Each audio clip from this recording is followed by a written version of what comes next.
नमस्कार, आप देख रहे हैं प्रदेश का नंबर 1 और सबसे भरोसेमंद news channel India news Haryana. मैं हूं यतेंद्र शर्मा। पंजाब और हरियाणा यूं तो दोनों को बड़ा भाई और छोटा भाई कहा जाता है। दोनों राज्यों को अलग हुए 53 साल बीत चुके हैं, लेकिन कई मसले ऐसे हैं जिन पर आज भी तकरार है। SYL, राजधानी चंडीगढ़, हिंदी भाषी क्षेत्र और ऐसे मामले हैं जो लंबित पड़े हैं। इन्हीं में से एक मामला विधानसभा भवन का भी है। विधानसभा भवन के हिस्से को लेकर दोनों राज्य एक बार फिर से आमने सामने हैं। हरियाणा पंजाब से 13% बची हुई हिस्सेदारी देने का आग्रह कई बार कर चुका है, लेकिन पंजाब की तरफ से आनाकानी लगातार की जा रही है। मामला अब केंद्रीय गृह मंत्री के पास पहुंचता हुआ नजर आ रहा है। विधानसभा स्पीकर ज्ञानचंद गुप्ता ने साफ कर दिया है कि अगर पंजाब विधानसभा भवन में उनका हिस्सा नहीं देता है तो जल्दी वो केंद्रीय गृह मंत्री से मुलाकात करेंगे। दरअसल पंजाब पर आरोप है कि विभाजन के बाद से पंजाब ने हरियाणा के हक के 20 कमरों पर कब्जा किए हुए है। हरियाणा के पास फिलहाल 27% जगह ही है। 13% जगह पर पंजाब आनाकानी कर रहा है, जबकि 60-40 के अनुपात में जगह का बंटवारा हुआ था। सवाल यही है कि विधानसभा में हरियाणा का हिस्सा देने पर पंजाब को ऐतराज क्यों? 60-40 का जो समझौता हुआ था, उस समझौते को क्यों नहीं मान रहा है पंजाब? इन्हीं सवालों को लेकर खास मेहमानों के साथ हम चर्चा करेंगे। सवाल है हमारे, एक बार फिर से मैं आपको बता दूं कि विधानसभा हरियाणा में जो हरियाणा का हिस्सा है, जो उसके हिस्से के कमरे आते हैं, 1966 में जो समझौता हुआ था उसके मुताबिक अभी भी 13% हिस्से पर पंजाब ने अपना कब्जा किया हुआ है। तो अपना कब्जा क्यों नहीं छोड़ रहा? जो हरियाणा विधानसभा का जो अधिकार है, उस अधिकार के तहत उनको कब्जा वापस क्यों नहीं दे रहा, ये सवाल है। अपने हक को लेकर हरियाणा क्या कदम उठाने जा रहा है? विधानसभा स्पीकर ज्ञानचंद गुप्ता से हमारे संवाददाता विपिन परमार ने खास बातचीत की, वो हम आपको दिखाते हैं। यूं तो पंजाब हरियाणा को बड़ा भाई छोटे भाई की तर्ज पर देखा जाता है, लेकिन ये कहा जाता है कि छोटे भाई के हकों की रक्षा उसका बड़ा भाई करता है। लेकिन जब बड़ा भाई ना सोचे तो कहीं ना कहीं छोटे भाई को भी सोचने पर मजबूर होना पड़ता है। और यही परिस्थिति हरियाणा विधानसभा के लिए भी है, क्योंकि जो हक हकूक उस समय हरियाणा विधानसभा परिसर को दिए गए थे, उनको पंजाब की ओर से ना केवल जो छीनने का काम किया गया, बल्कि जो हिस्सा दिया गया था, जो प्रिस्क्राइब हिस्सा दिया गया था 40% का, उसमें से भी पंजाब की ओर से जो कमरे हैं या फिर जो विभाजन है उसको भी सही ढंग से नहीं किया गया। इन तमाम हकूकों की लड़ाई के लिए विधानसभा अध्यक्ष ज्ञानचंद गुप्ता लगातार अलग अलग मुद्दों को उठाते नजर आ रहे हैं। और इसी कड़ी में पंजाब के जो एक बिल हरियाणा विधानसभा में लाए जाते हैं, जिनमें पंजाब का नाम जुड़ा होता है, उन बिलों में से पंजाब का नाम हटाने को लेकर और विधानसभा परिसर में हरियाणा के हक के जो कमरे हैं उनको दिलवाने को लेकर लगातार लड़ाई चल रही है। ऐसे में बात करने के लिए हमारे साथ हरियाणा विधानसभा के अध्यक्ष ज्ञानचंद गुप्ता साहब खुद मौजूद हैं। सर, 2 मुद्दे हैं महत्वपूर्ण जो आप लेकर चले हैं। तकरीबन 54 साल जो है वो हो चुके हैं हरियाणा की स्थापना को। ऐसे में बिल्स जो आते हैं, अभी भी आप देखिए तो जब भी संशोधित बिल आते हैं या नया बिल आता है, उसमें पंजाब का नाम जो है वो जुड़ा होता है। उसको लेकर आपने एक प्रक्रिया शुरू की है, क्या है प्रक्रिया और कब तक उसको जो है सिरे चढ़ाया जाएगा कि पंजाब के नाम जो है उससे हटाया जा सके बिलों से? देखिए, हरियाणा प्रदेश को बने हुए लगभग 54 वर्ष हो गए। 54 वर्ष के इस कार्यकाल के अंदर जो हरियाणा का मान और सम्मान होना चाहिए था, जो हरियाणा की परिस्थिति है, परिस्थिति के मुताबिक पंजाब को एक्ट करना चाहिए था, पंजाब ने नहीं किया। और मैं ये कहूँगा कि हरियाणा प्रदेश के अंदर भी ये महसूस नहीं हुआ कि जो पंजाब एक्ट है, जो एक्ट हमने फॉलो किए हैं, एकदम उनको हमने फॉलो कर लिया पंजाब के एक्ट्स को, सबको। लेकिन अपने कानून बने, अपने नियम बने, इसके ऊपर हरियाणा विधानसभा ने ध्यान नहीं दिया। मेरे संज्ञान में आया, मैंने जब स्टडी किया, पढ़ा, तो हर जगह लिखा होता है Punjab municipal act, Punjab excise and taxation act followed by Haryana. मतलब एक किस्म से हम पंजाब के पिछलग्गू बन करके काम कर रहे हैं। तो ये स्थिति मेरे दिमाग से ठीक नहीं है। मैं ये मानता हूँ कि हरियाणा का मान सम्मान भी उतना ही होना चाहिए जितना पंजाब का है। एक और आपने इनिशिएटिव लिया था, जो 40% हिस्सा 60-40 के रेशो में जो है वो विधानसभा परिसर को बांटा गया था, लेकिन 40% भी आपको नहीं मिला है। आपने शुरुआत करी थी, प्रशासक से आपने बात करी, एक कमेटी उस समय भी बनाई गई थी चीफ से इंजीनियर की अध्यक्षता में और तमाम चीज़ें रही थी, लेकिन वहाँ से जो जवाब आया राणा केपी सिंह जो कि पंजाब विधानसभा के अध्यक्ष हैं, कहीं हाथ पैर पकड़ाते नजर नहीं आए। अब उसको लेकर क्या कुछ आगे आप करने जा रहे हैं? ये बात सही है कि मैंने प्रयास किया कि मिल करके बैठ करके टेबल के ऊपर कोई समस्या का समाधान हो जाए। मैं खुद चल करके आदरणीय पंजाब के राज्य स्पीकर साहब के पास गया, उनसे निवेदन किया कि ये जो 1966 के अंदर जब हरियाणा और पंजाब बना था, ये वहाँ की प्रोसीडिंग्स हैं, हमारे पास वो प्रोसीडिंग्स हैं। उन प्रोसीडिंग्स के मुताबिक जो हमें स्थान या कमरे दिए गए थे वो अभी तक हमें मिले नहीं। हमने उनको रूम नंबर भी दिए कि ये प्रोसीडिंग के अंदर ये नंबर लिखे हुए हैं और ये कमरे अभी तक आपके कब्जे में हैं, तो ये कमरे कम से कम हमें मिलने चाहिए। अब क्या क्या करने क्या जा रहे हैं आप? मतलब इनिशिएटिव तो आपने ले लिया, लेकिन अब क्या कानूनी जाएंगे, विधानसभा के अंदर रखेंगे तमाम सदस्यों से, क्या कुछ? देखिए, आने वाले इस विधानसभा सत्र के अंदर इस विषय को सभी सदस्यों के सामने रखेंगे, सदस्यों की राय लेकर के हम आगे बढ़ेंगे। उसके अंदर हमें चाहे वो मिनिस्ट्री ऑफ होम अफेयर्स आदरणीय अमित शाह जी जो गृह मंत्री हैं, क्योंकि चंडीगढ़ का जो प्रशासन है वो गृह मंत्री के अंडर आता है, तो उनसे भी मिलेंगे और अगर ज़रूरत पड़ी तो हम इसका लीगल ऑप्शन जो है हाई कोर्ट के अंदर जहाँ पे जाना पड़ेगा, लेकिन हम अपना हक लेके रहेंगे। तो हरियाणा विधानसभा के अध्यक्ष ज्ञानचंद गुप्ता साहब हैं, जो कि लगातार जो मुद्दे हैं, जो पंजाब के साथ जिस तरह से बातचीत का भी रास्ता इख्तियार कर चाहे वो कमरों का हक हो या फिर जो बिल्स हैं उनमें पंजाब का नाम हो, उनको लेकर एक बीड़ा जो है वो उठाया गया है। ऐसे में प्रक्रिया को लेकर, जो कमरों की प्रक्रिया है या फिर जो बिल्स की प्रक्रिया, उसको लेकर भी जो आगे के रास्ते इख्तियार करने की बात इनके द्वारा कही गई है। वहीं प्राइवेट मेंबर बिल को लेकर जिस तरह से विपक्ष लगातार जनता के बीच में जा रहा है और इस बिल के माध्यम से तमाम जो बात रखने की बात कर रहा है, उस पर भी स्पष्टीकरण ज्ञानचंद गुप्ता साहब की ओर से दिया गया है कि ये बिल कोई भी मेंबर जो है वो विधानसभा का ला तो सकता है, लेकिन एक प्रक्रिया है, एक जटिल प्रक्रिया है जिसमें लीगल कंसल्टेशन के बाद सरकार ये तय करती है कि ये बिल विधानसभा में लाया जाएगा या नहीं।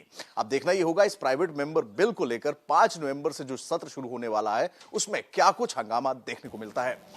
कैमरा पर्सन शशांक के साथ विपिन परमार, इंडिया न्यूज, चंडीगढ़। बिल्कुल, हमारे संवाददाता विपिन परमार बात कर रहे थे और साफ तौर पर जो आने वाला सत्र होगा उसमें हंगामा तो जरूर देखने को मिलेगा। लेकिन फिलहाल बड़ी बहस हम इस मुद्दे पर करेंगे कि जो पंजाब हरियाणा का जो अधिकार है वो आखिरकार क्यों नहीं दे रहा। हमारे साथ एक बड़ा पैनल जुड़ गया है, बीजेपी की तरफ से प्रवीण अत्रे साहब जुड़ गए हैं, वहीं कांग्रेस की तरफ से महिमा सिंह जी हमारे साथ जुड़ गई हैं, वहीं केसी मलकानिया साहब वरिष्ठ पत्रकार के तौर पर जुड़े हैं और अमनदीप केसरी जी इनेलो की तरफ से जुड़ गए हैं। आप सबका इस बड़ी बहस में बहुत बहुत स्वागत है।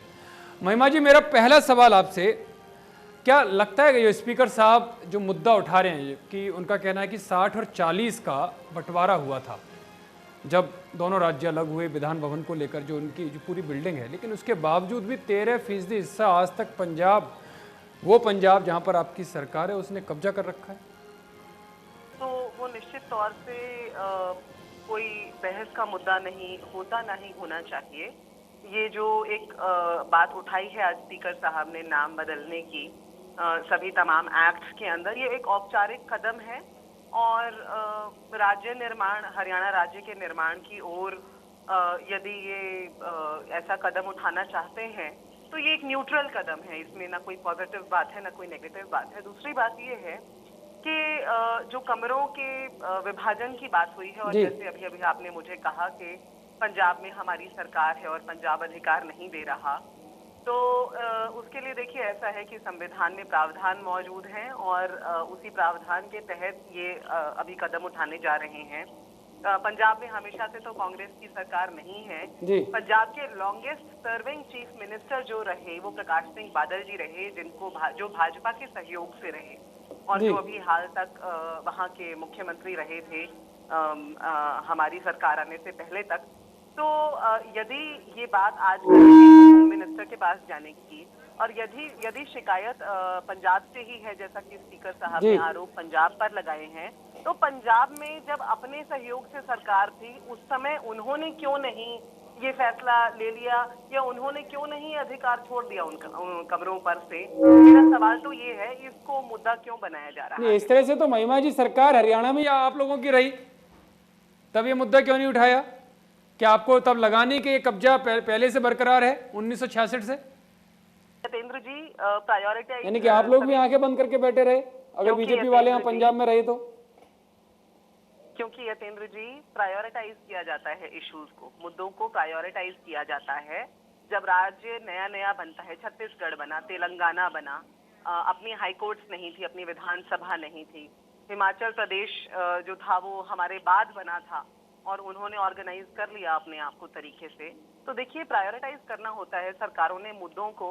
अब उस समय क्या हालात परिस्थितियां रही और क्या प्रायोरिटीज रही, उस पर मैं आज टिप्पणी नहीं कर सकती, लेकिन मैं तो ये कह सकती हूँ कि यदि आज आप इसको बिना आरोप लगाए करने जा रहे होते, आप आरोप लगा रहे हैं और करने जा रहे हैं, तो ये याद रखिए कि longest serving chief minister Bhajpa की सहयोगी सरकार के मुख्यमंत्री रहे प्रकाश सिंह बादल जी। जी ठीक है। अत्रे साहब, ये मुद्दा अभी क्यों याद आ रहा है? महिमा जी की बात तो आपने पूरी सुन ली, आरोप आप कर रही है कि आप लोगों की सरकार रही, तब क्यों नहीं ये कब्जा हटवाया?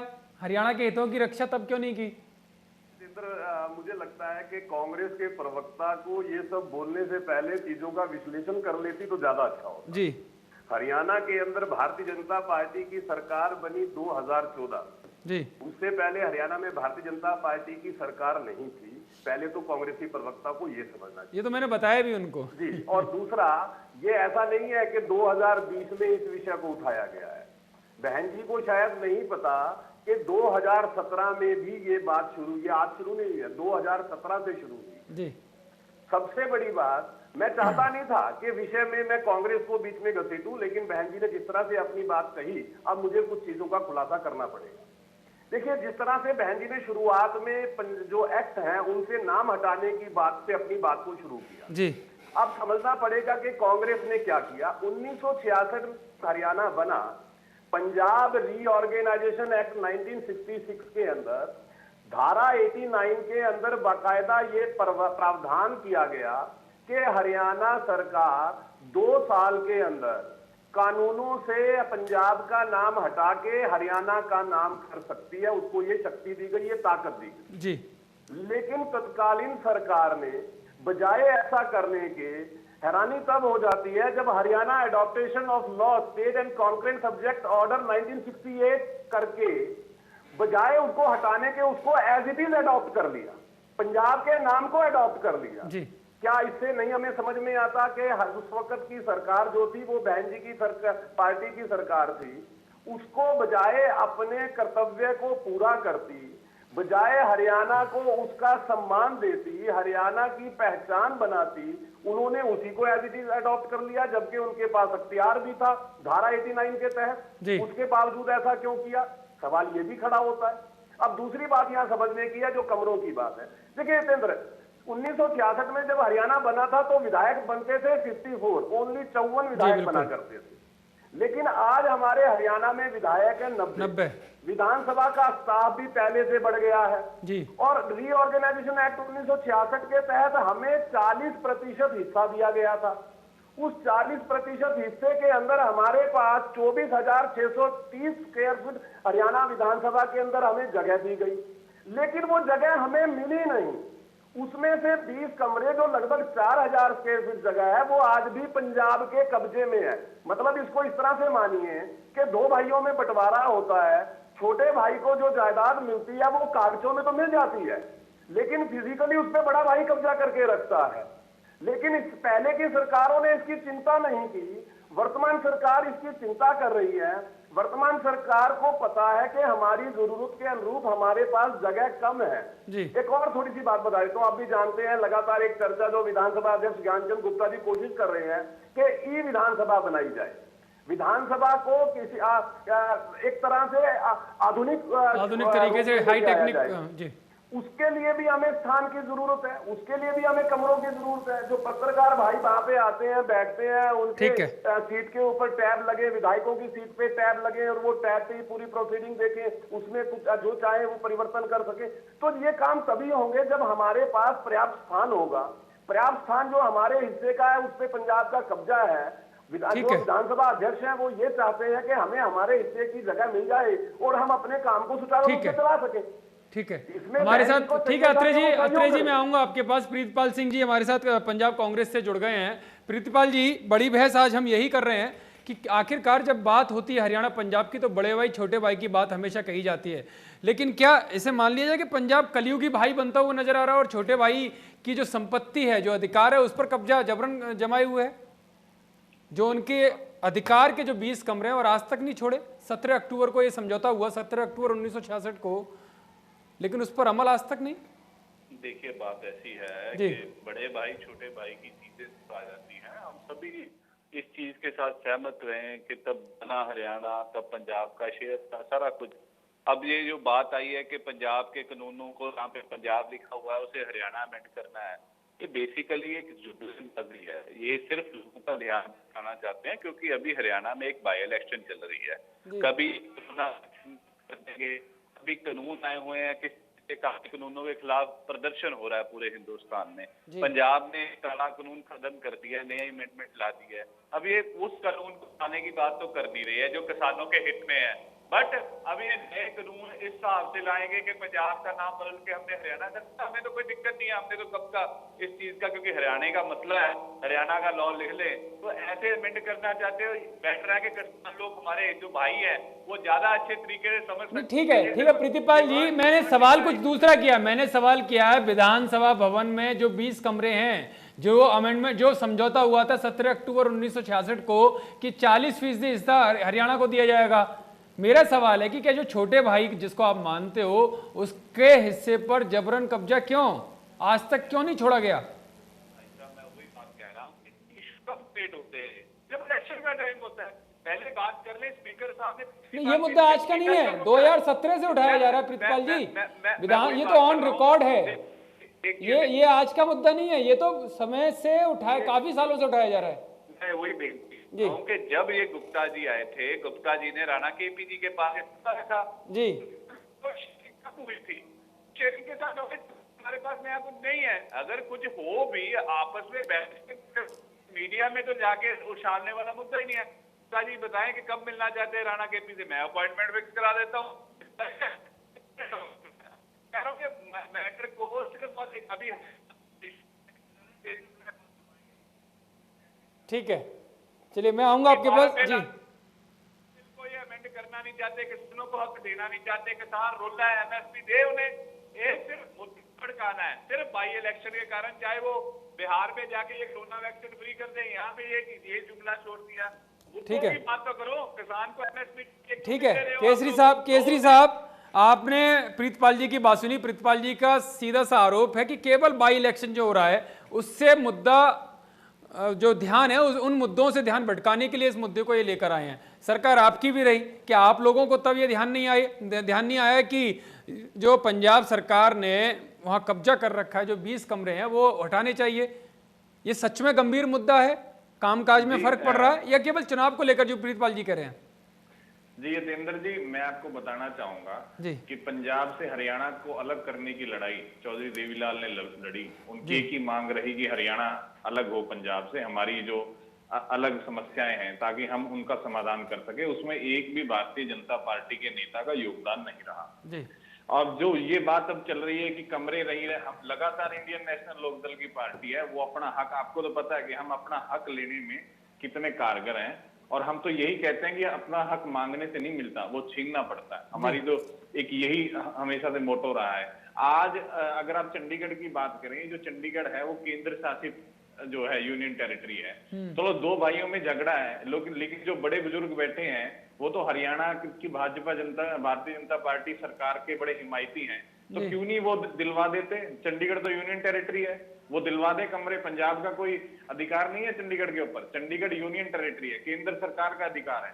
आज भारतीय जनता पार्टी, देखिए इस तरह के लालचन जरूर लगेंगे, हम इस चीज का विरोध नहीं कर रहे, हम सहमत है कि आप बदलिए, लेकिन जो टाइमिंग है इस मुद्दे को लाने की, जो टाइमिंग है जब महामारी चल रही है, किसान सड़कों पर है, किसानों का बुरा हाल है। देखिए आम आदमी किसान कहता है कि मुझे मेरी पेमेंट चाहिए, भले ही आप पंजाब एक्ट के नाम से दे दें। आज जो बच्चियां हैं वो चाहती हैं कि हमारी इज्जत सुरक्षित रहे। आज भी अम्बाड़ा जिला के अंदर एक 9 साल की बच्ची का रेप होता है, जब ये कहते हैं कि आज दुर्गा पूजा है, आज अष्टमी हम मना रहे हैं, आज हरियाणा के अंदर इतने शर्मसार घटनाएं होती हैं। ये कहते हैं कि राम राज्य बनाएंगे, नाम तो इन्होंने गुड़गांव का भी बदला था, गुरुग्राम बनाया। क्या हालत हुई है वहां पर, आप ऑफिस भी नहीं खोल सकते गुरुग्राम में। नाम हुड्डा का भी बदलकर HSVP कर दिया गया है। आज हुड्डा को हर रोज 2.5 करोड़ रुपए ब्याज देना पड़ता है। देखिए, और हिंदू शास्त्रों के अनुसार, प्रवीण जी को भी अच्छी तरह जानते हो कि कृष्ण और कंस की, राम और रावण की एक ही राशि है, लेकिन फर्क कर्म से आता है। तो हम इसके विरोधी नहीं है, लेकिन आप कर्म बदलिए ना, नाम बदलने से कुछ नहीं होगा। आप उन अगर बिलों के अंदर, उनके अंदर जो मसौदे हैं वो हरियाणा के हितों के लाइए, हम समर्थन करेंगे। लेकिन इस टाइमिंग पे, इस जगह पर, जब लोगों की प्राथमिकताएं क्या हैं, आप उसको दरकिनार करके एक ऐसी चीज ला देते हैं सारे मुद्दों से। मलकानिया साहब, तो लालचन लगेगा। जो ये मुद्दा है कमरों पर कब्जे को लेकर, क्या आपको लगता है कि ये प्राथमिकताओं से पीछे थोड़ा सा अभी वर्तमान में हालात जो हैं, या बड़ौदा इलेक्शन, बाई इलेक्शन है, उसकी वजह से इसको सामने लाया जा रहा है?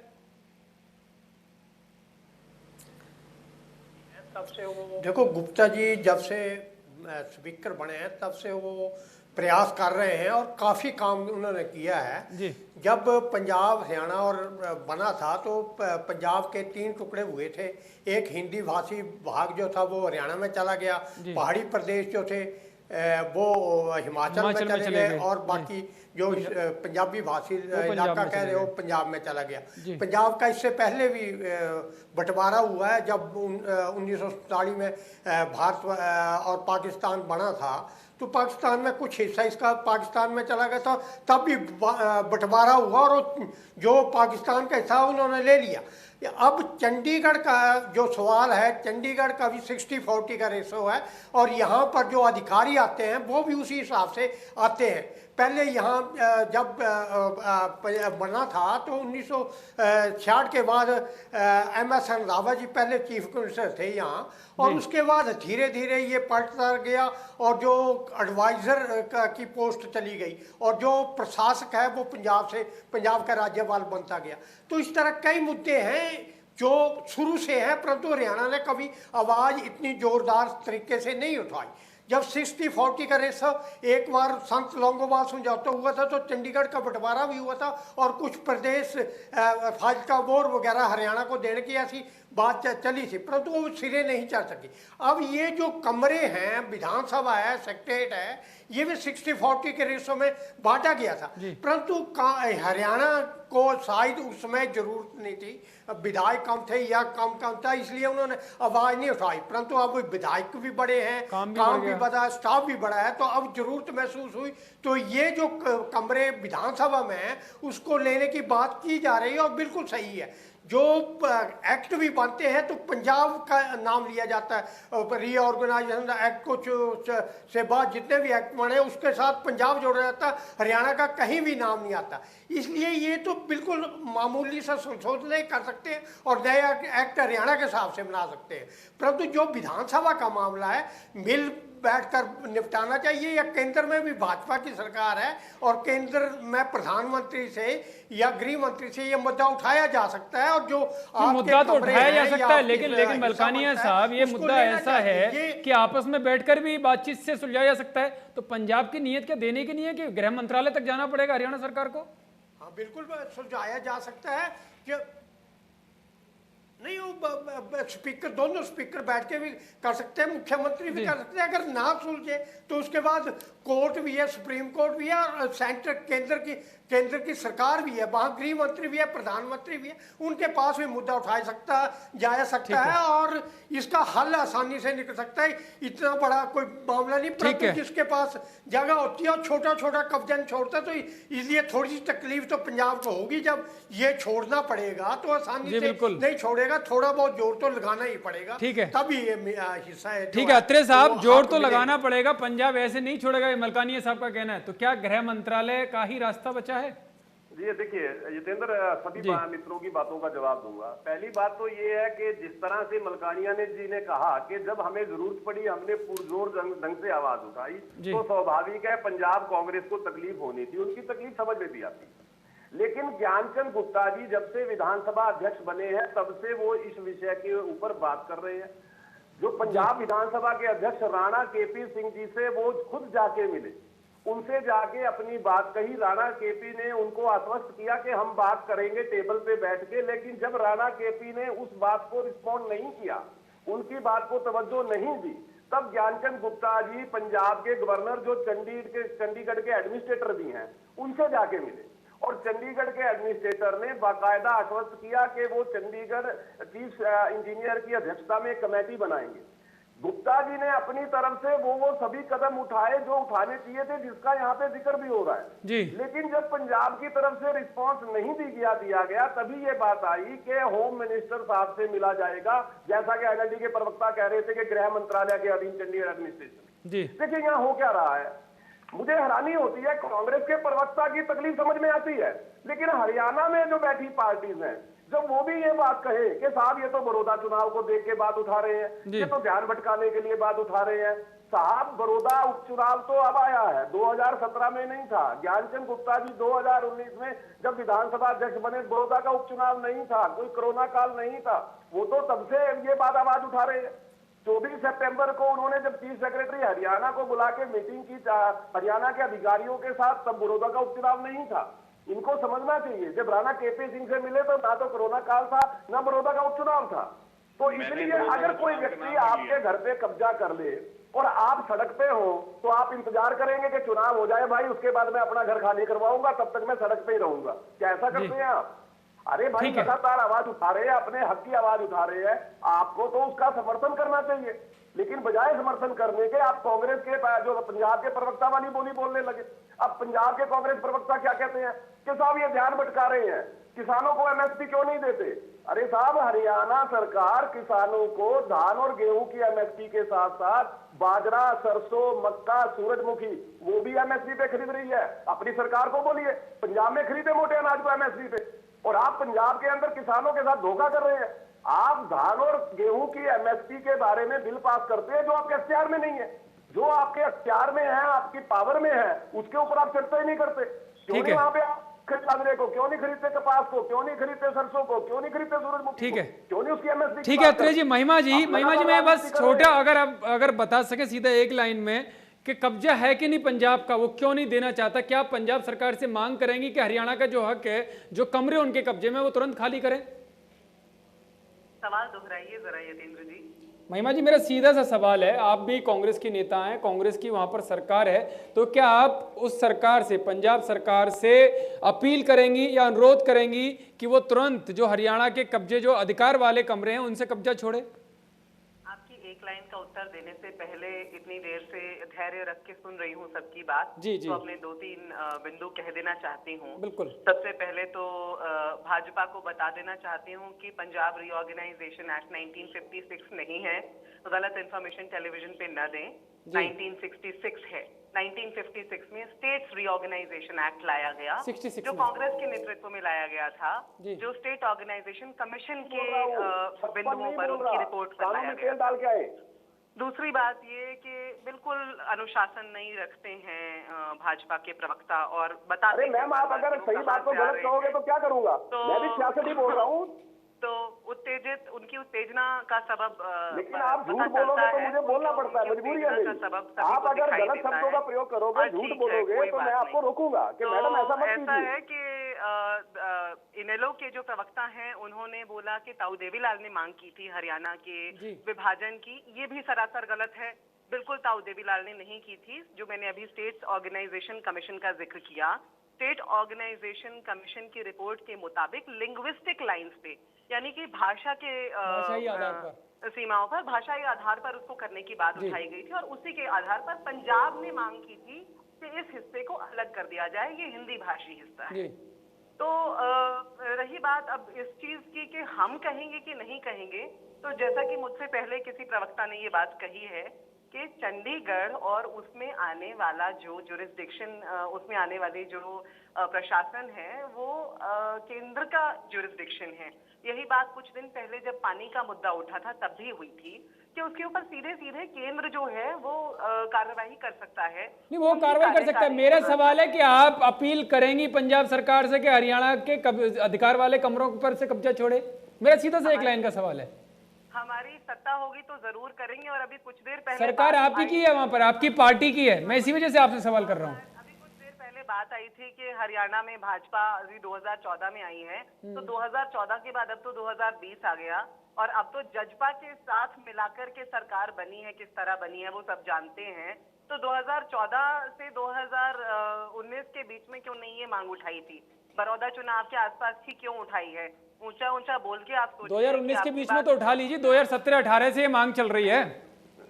कहाँ महिमा जी, आप कहाँ बात कर रही हैं? यानी कि आप खुद अपील नहीं करेंगी, ये क्लियर हो गया। आप नहीं कहेंगी कि पंजाब हरियाणा के हक के कब्जे वाले कमरे छोड़े, ठीक है। केसरी साहब जी, आप काफी देर से बोलना चाह रहे थे जी, बताइए। जी देखिए, पहली बात भाजपा मेरे बड़े भाई हैं, उनका जवाब देना चाहूंगा भाजपा प्रवक्ता के। उन्होंने बड़ा झूठ बोला, शायद उनको समझ नहीं आया। मैंने ये नहीं कहा कि भी आप बड़ौदा उपचुनाव को देखकर ये मुद्दा उठा रहे हैं, और मैंने ये भी कहा कि आपको हम इस मुद्दे पे समर्थन करेंगे, लेकिन आप प्रदेश की जो ताजा हालात हैं उसको देख करके अपनी प्राथमिकता डिसाइड करिए। ये प्राथमिकता गलत है, मैं ये उठाने का हमारा हक पूरा है। आपकी प्राथमिकता गलत है, अभी ये मुद्दा नहीं आना चाहिए था। अभी प्राथमिकता किसानों की पेमेंट देने की है, अभी प्राथमिकता प्रदेश के अंदर कानून व्यवस्था सुधारने की है। दूसरी बात, मैं कांग्रेस के प्रवक्ता को जवाब देना चाहूंगा। लेकिन केसरी साहब, ये मुद्दा सरकार ने नहीं उठाया, ये तो स्पीकर ने उठाया है, और स्पीकर के बारे में कहा जाता है कि किसी पार्टी के नहीं होते संवैधानिक तौर पर। बिल्कुल, मैं आपका इस बात का भी जवाब दूंगा। उससे पहले मैं महिमा जी की बात का जवाब दे दूं जी। कि देखिए, उन्होंने बड़ा एक और असत्य कह दिया। हालांकि वो मुझसे बहुत ज्यादा ज्ञानी है, बहुत बड़ी सुप्रीम कोर्ट की वकील भी हैं, लेकिन वो कह रही है कि भाई पंजाब ने कहा कि हरियाणा अलग होगा। क्या कभी बड़ा राज्य, और जितने भी राज्य भारत के अंदर डिवाइड हुए हैं ज्यादातर लिंग्विस्टिक बेसिस पे डिवाइड हुए हैं। क्या खुद वो आदमी कहेंगे हमेशा मुख्यमंत्री पंजाब से बनता था, क्या वो आदमी कहेंगे कि इसको अलग कर दो? ये बिल्कुल झूठ बात है। हरियाणा के लोगों ने आवाज उठाई और चौधरी देवीलाल उसमें बड़ी मुखर आवाज से, बड़े सीनियर नेता थे उस समय के। ये महिमा जी का बिल्कुल सरासर झूठ है। और तीसरी बात जो आप कह रहे हैं कि जो स्पीकर ठीक है किसी पार्टी का नहीं होता, लेकिन मैं भी स्पीकर महोदय से यही कहना चाहूंगा कि ज्ञानचंद गुप्ता जी, हालांकि आपको पता है वो किस विचारधारा के व्यक्ति हैं, कौन सी पार्टी से वो आते हैं। और मैं स्पीकर महोदय जो आपके माध्यम से कहना, स्पीकर बनने के बाद तो पार्टी का मतलब नहीं रहता ना, विचारधारा तो सबको पता है, जो स्पीकर बनेगा किसी न किसी पार्टी से बनेगा। जी बिल्कुल, तो इसे सरकार की लाइन तो नहीं कह सकते ना, अगर उन्होंने बात उठाई है तो। चलो सरकार की मत कहिए, क्या विपक्ष का काम, क्या हमारी इतनी भी मांग नहीं है कि हम कह सकें कि ये प्राथमिकता का समय आपका गलत है। आपने नाम बदलकर कई बार देखा है, उसके उदाहरण भी आपके सामने है। इस समय जिस चीज की जरूरत है, आप बिल लाइए, कृषि बिल लाइए। सबसे पहली प्राथमिकता विधानसभा बुलाने की होनी चाहिए। आप कृषि लेकर आइए। पिछला सत्र जो आनंद फानंद में खत्म किया गया है, उसमें जो अधूरे काम रह गए थे उसको पूरा कीजिए। ठीक है, मांग हम उठा नहीं सकते। ठीक है प्रीतपाल जी, आपने एक बात कही थी कि आप अपॉइंटमेंट दिलवा देंगे, लेकिन मुलाकात तो पहले हो चुकी है दोनों स्पीकरों की, मामला फिर भी नहीं बन रहा। पंजाब चाहता ही नहीं है, आपकी सरकार चाहती ही नहीं है कि जो कब्जे कर रखे हैं उनको छोड़ा जाए, तो छोटे भाई के अधिकार पर क्यों हक मारना चाहते हैं? हालांकि कांग्रेस का भी साथ, हरियाणा कांग्रेस का साथ आपको यहां पर मिल रहा है।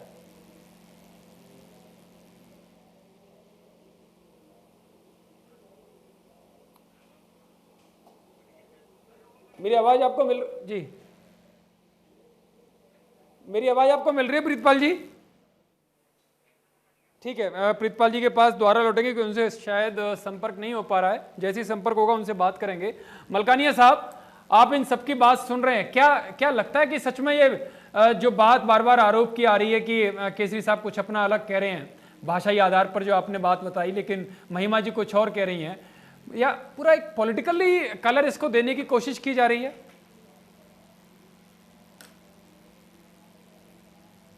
देखो, पंजाब जो है, पंजाब ने पंजाबी भाषा के आधार पर पंजाबी सूबा भी मांगते रहे ये, और जब ये बन भी गया उसके बाद भी ये कहते रहे खिड़ा फुल गुलाब दा चंडीगढ़ पंजाब दा। ये चंडीगढ़ के पे भी पूरा हिस्सा अपना मांगते रहते हैं और कहते हैं कि ये हमारा ही है चंडीगढ़ भी। और हरियाणा जो वो भाषा के आधार पे ही हरियाणा बना, हिंदी भाषा के आधार पर बना, और जो पहाड़ी क्षेत्र थे वो हिमाचल को इसलिए दे दिए गए कि हिमाचल पहाड़ी प्रदेश है और प्रदेश वहाँ दे दिए गए। और जो एम्प्लॉयज थे वहाँ भी 60-40 का रेशो तय किया गया, परंतु उनको ये छूट दी गई कि आप जिस प्रदेश में जाना चाहते हैं, जिस प्रदेश में सर्विस करना चाहते हैं वहाँ जा सकते हैं।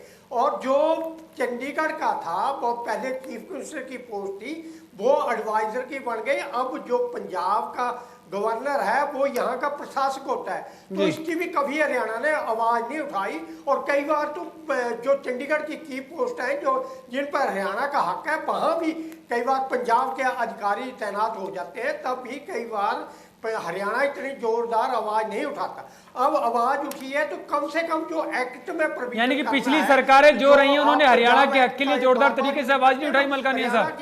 एक्ट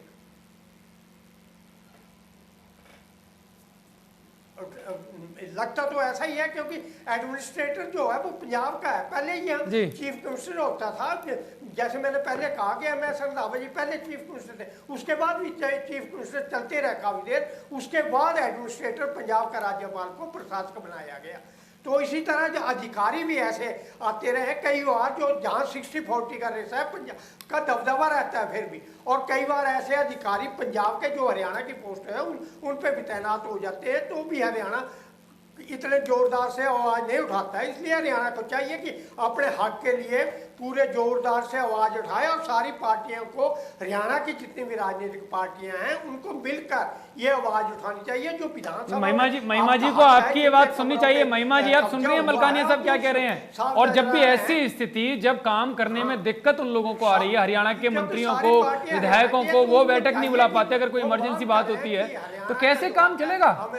भुगतना तो हरियाणा की जनता को होगा अगर काम नहीं हो पाएगा तो। बिल्कुल यतेंद्र जी, बात हरियाणा की जनता की है, तो मैं इस बहस के प्रवक्ताओं की बात भी सुन रही हूँ, और मैं लॉकडाउन के दौरान जो तमाम नेताओं ने बात उठाई, सभी पार्टियों के नेताओं ने बात उठाई, शराब घोटाले में, रजिस्ट्री घोटाले में, मैं वो भी सुन रही हूँ। हम हरियाणा की 2 करोड़ की जनता के हक के लिए सिटिंग जज, पंजाब हरियाणा हाईकोर्ट के सिटिंग जज के द्वारा इन्वेस्टिगेशन की बात उठा रहे थे। हम तो सारी बातें सुन रहे हैं, लेकिन हमारी सरकार नहीं सुन रही है बातें। हमें हरियाणा की जनता के हक की बात करनी है, तो पहले हमें वो जो लाखों करोड़ों का घोटाला, शराब घोटाला लॉकडाउन के दौरान हुआ है, उसकी बात करनी होगी। हमें असंवैधानिक, मैंने अपनी बात की शुरुआत इस बात से की थी कि जो राज्य निर्माण और राष्ट्र निर्माण के हित में हो बात, उसको हम बहस का मुद्दा नहीं समझते।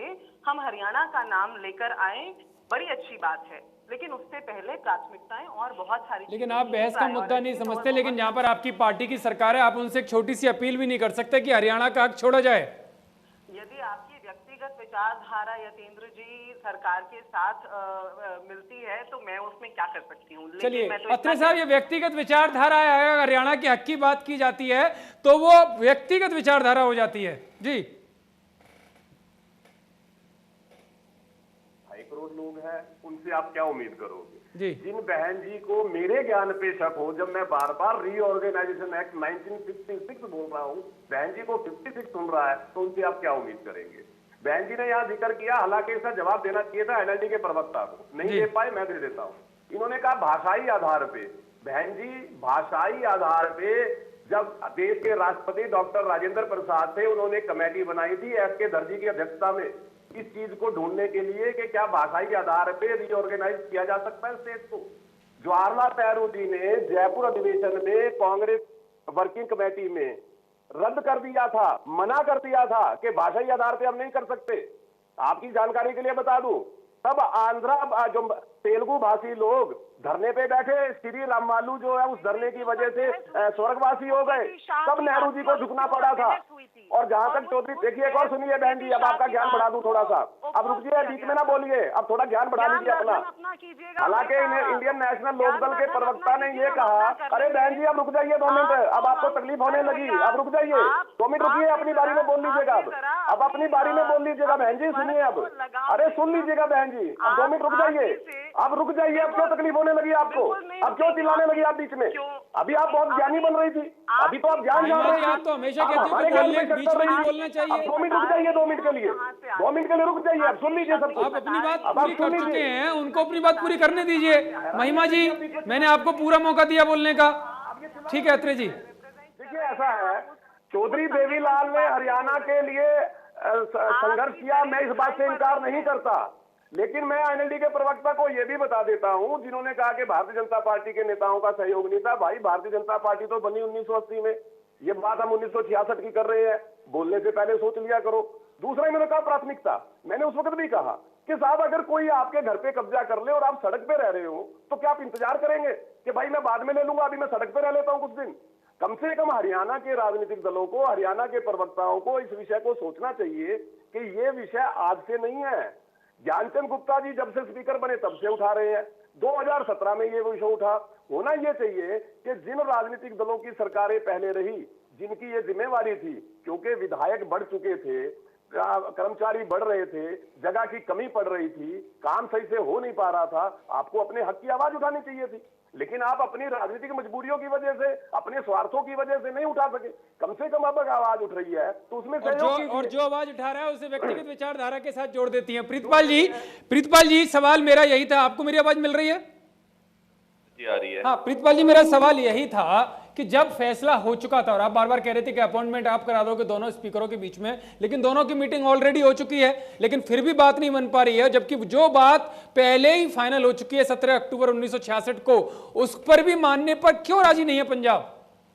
मीटिंग का तो कोई नतीजा निकल ही नहीं रहा। मैं अभी वही बात कह रहा हूँ कि ये मुद्दे भड़काने वाली बात है। जब ये मीटिंग हुई थी, 66,430 स्क्वायर फीट एरिया है टोटल विधानसभा का। 1 नवंबर 1966 को पहली मीटिंग हुई, सेशन हुई, तब से ये डिवाइडेड है। ठीक है, हम तो अभी भी मांग करें, अभी ये हमारे मुंह नहीं, में तब से डिवाइडेड है। 17 अक्टूबर 1966 को चीफ इंजीनियर ने कहा था कि जो 30,890 पंजाब विधानसभा को मिलेगा, 10,910 स्क्वायर फीट पंजाब विधान परिषद को मिलेगा, 24,630 हरियाणा विधानसभा को मिलेगा, ये आंकड़े थे। 17 अक्टूबर को यह फैसला हो चुका था, लेकिन आज तक उस पर अमल नहीं किया गया। मैं वही कह रहा हूँ, चीफ इंजीनियर जो कैपिटल ऑफ चंडीगढ़ के थे, तब की डिवाइडिंग हो रखी है। आज 54 साल हो चुके हैं। तो फिर 20 कमरे क्यों नहीं खाली कर रहे आप? आज काम भी ज्यादा है हरियाणा सरकार के पास, उनके विधान जो सभा के सदस्य हैं उनकी संख्या ज्यादा है, स्टाफ की संख्या ज्यादा है, फिर भी कब्जा। आप मेरी बात सुनेंगे कि जवाब, आप सवाल करते रहेंगे, जवाब भी सुनेंगे आप मेरा? मैं ये बात कह रहा हूँ कि 54 साल हो चुके हैं, हम कह रहे हैं हम मीटिंग करने को तैयार हैं। टाइमिंग ऑफ दी क्या है? क्या तमिल तेलुगु भाषा तो पहले ही हो चुकी है जी, इस बाई इलेक्शन से पहले हो चुकी है। वही तो मैं आपको बता रहा हूँ, आप बार बार दूसरे मुद्दे पर बात ले जाना चाहते हो। बात यहाँ पर हरियाणा के हक की है, आप दूसरी जगह मोड़ देते हो उसको। सुनना चाहते हो मैं बोलूंगा नहीं, जो आप मेरे मुंह से सुनना चाहते हो इलेक्शन से पहले, इलेक्शन जब तक खत्म नहीं होगी जब तक मैं वो बात बोलूंगा नहीं। आप कब्जा नहीं छोड़ोगे, इसका मतलब केवल इलेक्शन को मुद्दा बनाओगे? का मुद्दा बनाया हुआ है, इससे आगे कुछ भी नहीं है। तो आप बना रहे हो, यहाँ तो इलेक्शन की बात ही नहीं हो रही थी। मुझे ये बताओ, तेलुगु हरियाणा की सेकंड लैंग्वेज है, कितने पंजाबी रहते हैं यहाँ पे, तेलुगु कितने रहते हैं? ये तो लोगों का कोरोना वैक्सीन आ गई, बिहार में मुफ्त बन गई वो, ये इलेक्शन मुद्दा है। यहाँ पे इलेक्शन किसानों के मुद्दे की बात हो रही है, ये डिवाइड करके पंजाब लॉ पे ले आ रहे हैं, ये विधानसभा के कमरों पे लेके आए हैं, ये कह रहे हैं क्रॉप हमने खरीद ली है। क्रॉप इन्होंने कितनी खरीदी है? आपके कब्जे पर बात ना की जाए, ये तो वही हो गया कि जो बाहुबली लोग होते हैं उनके कब्जे पर कोई बात ना करे, दूसरी चीजों पर बात होती रहे। जब ये मुद्दे होते हैं, इस पर भी इंडिया न्यूज हरियाणा हमेशा बात करता है, दूसरे मुद्दों पर भी, उन पर भी बड़ी बहस की जाती है। लेकिन आज मुद्दा 20 कमरों के कब्जे को लेकर है, जिससे सरकार के कामकाज पे फर्क पड़ता है, जिससे आम जनता के हितों पर फर्क पड़ता है। बाकी काम भी कर ले, बहुत बड़े खट्टर साहब के पास काम, इन्हीं कमरों के साथ नहीं चलता। तो आप कब्जा नहीं छोड़ोगे? मैं एक बात कह रहा हूँ, ठीक है केसरी साहब, इन्होंने तो कह दिया कब्जा नहीं छूटेगा। ठीक है, आप केसरी साहब को भी सुन लेने दीजिए। जी केसरी साहब।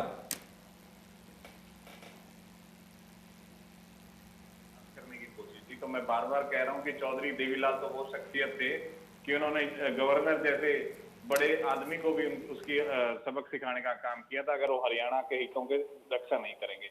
अभी भारतीय जनता पार्टी के प्रवक्ता ने बताया कि उनकी ज्ञानचंद गुप्ता जी कई जगह घुमाए, गवर्नर तक भी जा चुके हैं, लेकिन किसी के सिर पे जू तक नहीं रेंग रही। तो इनको हम अपना नेतृत्व, हम विरोध नहीं कर रहे हैं, झूठ बोल रहे थे हम विरोध कर रहे हैं इस बात का, मैंने कभी नहीं कहा हम विरोध कर रहे हैं, हम अपना समर्थन देते हैं। और चौधरी अभय सिंह चौटाला जी का सशक्त नेतृत्व, इनकी तो टांगे कांपती है मोदी से बात करने में, अमित शाह के। चौधरी अभय सिंह चौटाला जी इनके साथ जाएंगे, मैं आपको आश्वासन देता हूं। जो इनकी बात अभी तक नहीं सुनी जा रही केंद्रीय नेतृत्व की, अब अपनी बात रखेंगे और अब लेके आएंगे। जिस तरह से ट्रैक्टर के ऊपर कमर्शियल टैक्स लगाया था, तब भी चौधरी अभय सिंह चौटाला ने सीधा नितिन गडकरी से मुलाकात की थी। ये कमजोर नेता जो भारतीय जनता पार्टी के हरियाणा के हैं, इनकी तो बोलती नहीं खुलती है केंद्रीय नेतृत्व की। तो इनको सशक्त नेतृत्व चौधरी अभय सिंह चौटाला जी का हम देंगे, हम इनको समर्थन करते हैं इस बात में, विरोध नहीं कर रहे थे। मित्र कम से कम टीवी पे तो सोच लो भाई। जी जी ठीक है, समय कम है, मैं चाहता हूं जल्दी जल्दी अपनी बात कर ली जाए। जी अत्रे जी। मैं ये कह रहा हूँ आईएनएलडी के प्रवक्ता कैसी भाषा बोल रहे हैं भाई? सभ्य लोगों का समाज है, देश के अंदर कानून का राज है। आप जूते चप्पल गला पकड़ना गुंडागर्दी ऐसी भाषा कैसे बोल सकते हो? आप क्या कह रहे हो यहाँ पे बैठ के? आप ये बात कहो कि जब विधानसभा में विषय आएगा तो आप समर्थन करोगे, बात समझ में आती है। आप ये बात कहो कि हम हरियाणा सरकार के साथ विषय में खड़े हैं, साथ मिलकर आवाज उठाएंगे, बात समझ में आती है। आप तो यहाँ पे ऐसी भाषा बोल रहे हो जैसे बाहुबली बोलते हैं। ये कौन सी भाषा है? क्या दिखाना चाहते हो आप? क्योंकि नहीं क्या दिखाना चाहते हो आप? एक तरफ आप अपने आप को किसान हितैषी होने की बात कर रहे हो, जो सरकार किसानों को 12,000 रुपए प्रति एकड़ मुआवजा देती है उसकी आप आलोचना करते हो, जबकि आप 3,000 से ऊपर नहीं गई, कांग्रेस 6,000 से ऊपर नहीं गई। जो सरकार किसान को मानधन योजना के नाम पे 3,000 रुपए का ठीक है, मैं समय नहीं है मलकानिया साहब, मैं आपसे बस कम शब्दों में आपको क्या लगता है किस तरह से इस मुद्दे का परिणाम निकलेगा, किस तरह से ये जो कब्जे पंजाब विधानसभा ने कर रखे वो कैसे छूटेंगे? देखो, जब दो भाई अलग होते हैं तो उनका जो बंटवारा होता है उसको बांटा जाता है, तो जो जिसके हिस्से वो ले लेता है। परंतु जब तक हम कहते रहेंगे पंजाब बड़ा भाई है, हम छोटे भाई हैं, तो इनको पंजाब के बराबर अपने आप को समझना पड़ेगा कि हम जुड़े हुए हैं, हमारा हक बराबर का है, हम बराबर के भाई हैं। और जिस तरह ISYL का मुद्दा आज तक लटका है, ये मुद्दा भी ज्यादा देर तक लटकता जाएगा जब तक हम जोरदार तरीके से इसे नहीं उठाएंगे और सभी राजनीतिक दल मिलकर इस मांग को उठाएंगे नहीं, और केंद्र तक जहां भी जाना पड़े, चाहे अदालत में जाना पड़े, चाहे केंद्र के पास जाना पड़े, चाहे मिलकर आंदोलन करना पड़े, ये तो उसी तरह लेना पड़ेगा। आसानी से कोई भी अपना कब्जा नहीं छोड़ता। ठीक है, आप सभी लोग इस बड़ी बहस में हमारे साथ जुड़े, आप सभी का बहुत बहुत धन्यवाद। और साफ इस बड़ी बहस से यही निकलता है कि हरियाणा को अपने हितों के लिए जोरदार तरीके से आना होगा, और साफ तौर पर जो पंजाब ने कब्जा और उसके कमरों पर कर रखा है उसके लिए एक कड़ा मैसेज देना पड़ेगा कि किसी भी हालत में अपना अधिकार नहीं छोड़ेंगे, तभी जाकर इन मुद्दों का परिणाम आगे जाकर निकलेगा। फिलहाल बड़ी बहस में इतना ही।